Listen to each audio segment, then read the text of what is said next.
Hi friends, welcome to my channel.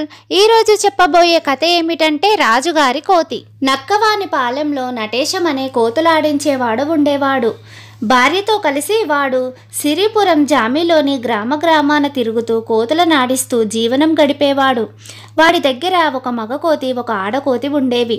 అవి వింత వింత విన్యాసాలతో, చిలిపి పనులతో ప్రజలను ఆకట్టుకొని చివరిలో ఒక చిప్ప పట్టుకొని డబ్బులు ఇవ్వమని అడగడం జనానికి సరదాగా ఉండేది.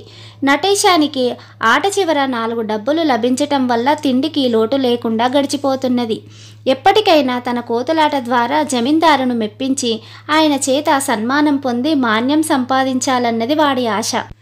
వానాకాలం సమీపించేసరికి నటేశం కోతులాట ముగించుకొని సామానంతా గాడిద మీద వేసుకొని కోతులను భుజాన మీదికి ఎక్కించుకొని మజిలీలు చేస్తూ నక్కవాలి పల్లెం సమీపించాడు. వాడు ఊళ్ళోకి వచ్చేలోగా చీకటి పడి అప్పటికే వాన ప్రారంభమైంది. వాడు గాడిద మీదున్న సామానంతా దాపుల కనిపించిన ఆంజనేయ స్వామి వారి గుడి అరుగు మీదికి చేర్చి గాడిదను వానలోనే వదిలేసి కోతులతో సహా భార్యతో కలిసి అరుగు మీదికి చేరాడు. అప్పుడే గుడి తలుపులు మూస్తున్న పూజారి ఎక్కడెక్కడో తిరిగి వచ్చి గుడి అరుగులను మైల చేయకండి, వెళ్ళండి అని కసిరాడు. అంతలో ఆడకోతి పూజారి ఎదుటికి వచ్చి 2 కాళ్లపై నిలబడి చేతులు జోడించింది. పూజారి దాన్ని కాసేపు పరిశీలనగా చూసి నటేశంతో, ఒరేయ్, దీని వాలకం చూస్తుంటే ప్రసవ వేదన పడుతున్నట్లున్నది. ఆంజనేయ స్వామి ప్రతిమను పూజిస్తూ దీని మూగ అభ్యర్థనను మన్నించకపోతే మనిషిగా నా జన్మకు అర్థం లేదు. మీరు ఇక్కడే ఉండండి, వెళ్ళకండి. దీనికిక్కడ పిల్ల పుట్టడం స్వామివారి లీలగా భావిస్తాను అన్నాడు ఎంతో కనికరంతో. ఆయన ఊహించినట్టుగానే ఆడకోతి నిమిషాల్లో మగకోతి పిల్లను కన్నది. వాన తగ్గి నటేశం అరుగును శుభ్రం చేస్తుంటే మగకోతి పూజారి ఎదుటికి వెళ్ళి 2 కాళ్ల మీద నిలబడి నమస్కరించి పక్కకు తప్పుకున్నది.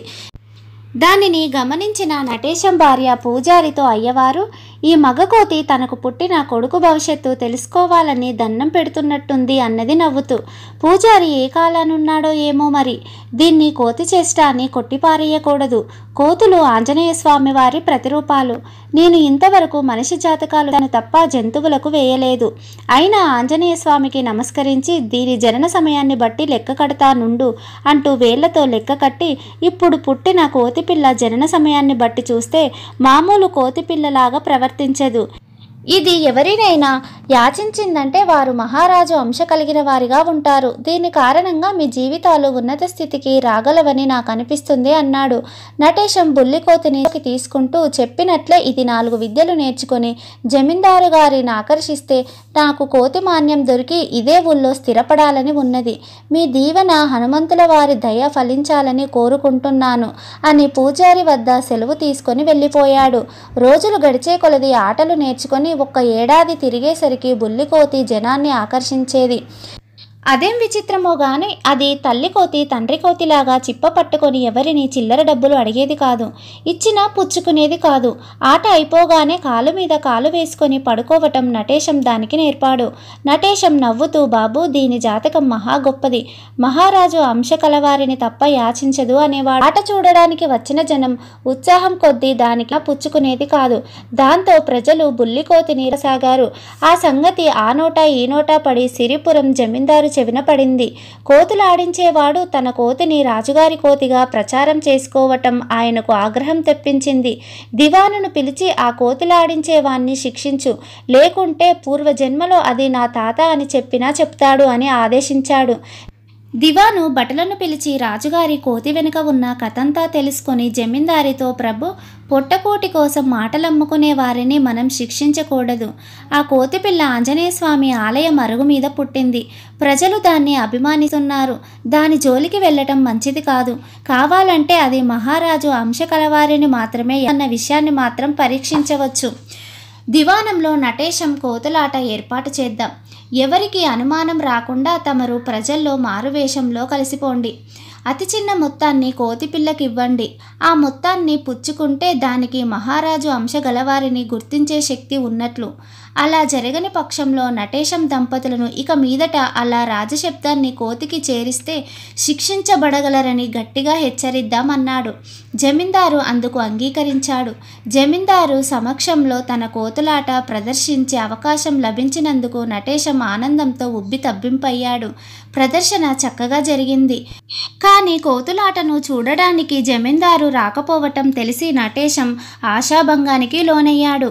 అయితే తామిచ్చిన పుచ్చుకోదా అనే దర్పంతో జమీందారు బంధువులు పెద్ద మొత్తాలను బుల్లి కోతికిచ్చారు.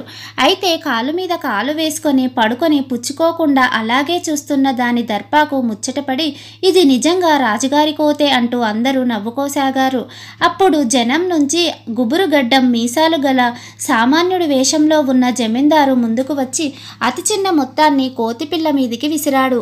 అంతే, ఆ కోతిపిల్ల చెంగున ఎగిరి గంతేసి ఆ చిల్లరను తీసి కళ్ళకద్దుకొని మారువేషంలో ఉన్న జమీందారు వద్దకు వెళ్ళి 2 కాళ్లపై నిలబడి చేతులెత్తి మొక్కసాగింది. ఆయన జమీందారని తెలియగా ప్రజలు జేజేలు పలికారు. జమీందారు ఏనుగులు గుర్రాలు మా మనసెరిగి ప్రవర్తిస్తూ మాకు అనుభవమే.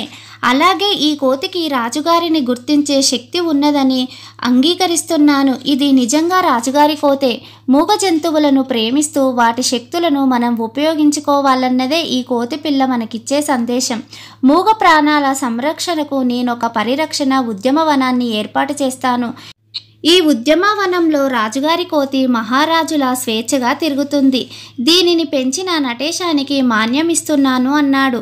కోతులను పరిరక్షణ ఉద్యమవనానికి అప్పగించి నటేశం నక్కవాలిపాలెంలో జమీందారు ఇచ్చిన మాన్యంతో సుఖంగా జీవించసాగాడు. పరిరక్షణ ఉద్యమవనంలో ఇతర జంతువులు పక్షులు చేరటంతో రాజుగారి కోతి తన తల్లి కోతి తండ్రి కోతితో స్వేచ్ఛగా హాయిగా జీవించసాగింది. కథ సమాప్తం. మీకు గనక ఈ కథ నచ్చినట్లయితే లైక్ చేయండి, షేర్ చేయండి, కామెంట్ చేయండి. మరిన్ని మంచి మంచి కథల కోసం నా ఛానల్ని సబ్స్క్రైబ్ చేసుకోండి.